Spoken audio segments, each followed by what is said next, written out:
રાજપીપળા ખાતે હરસિદ્ધિ માતાજી મંદિરનો પ્રાગટ્ય મહોત્સવના આજે બીજા દિવસે 134થી વધુ પવિત્ર વ્યંજનો પકવાનોના અનોખા અન્નકૂટના દર્શન માટે ખુલ્લા મૂકવામાં આવ્યા હતા।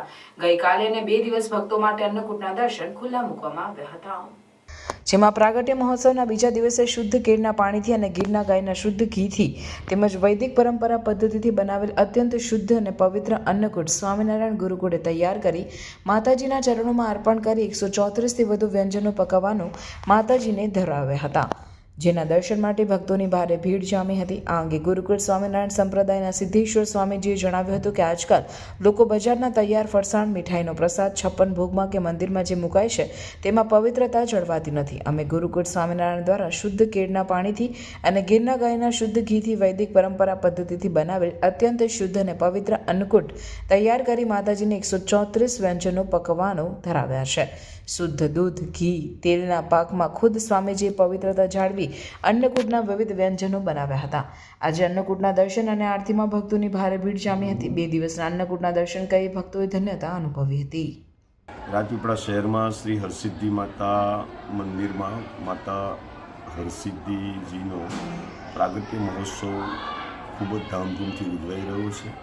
એની સાથે સાથે માતાજીનો પ્રાગટ્ય મેઇન દિવસ છે, એટલે આજે માતાજીને શુદ્ધ કેળના પાણીનો, ગીર ગાયના ઘીનો અને શુદ્ધ રીતે પરંપરાઓથી, વૈદિક પરંપરાઓથી, પવિત્રતાથી બનાવેલો અન્નકૂટ અમારા સ્વામિનારાયણ ગુરુકુળમાં તૈયાર કરી અને માતાજીને 134 ઉપર વસ્તુ પદાર્થો ધરાવવામાં આવ્યા છે। વિવિધ વ્યંજનો, ફ્રૂટ, ડ્રાયફ્રૂટો સાથે જુદી જુદી મીઠાઈઓ, જુદા જુદા ફરસાણો સહિત માતાજીને અતિ પવિત્રપણે અન્નકૂટ ધરાવવામાં આવે છે, જે સ્વામિનારાયણ ગુરુકુળના યજમાન પદે સ્વામિનારાયણ ગુરુકુળ તરફથી નિસ્વાર્થ ભાવે સેવા કરવામાં આવી છે અને માતાજીના ચરણમાં અન્નકૂટ અર્પણ કરવામાં આવ્યું છે।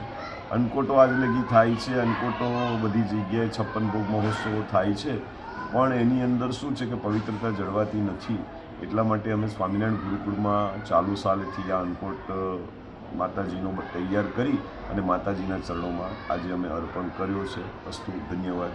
સિદ્ધેશ્વર સ્વામી, રાજપીપળા સ્વામિનારાયણ ગુરુકુળ।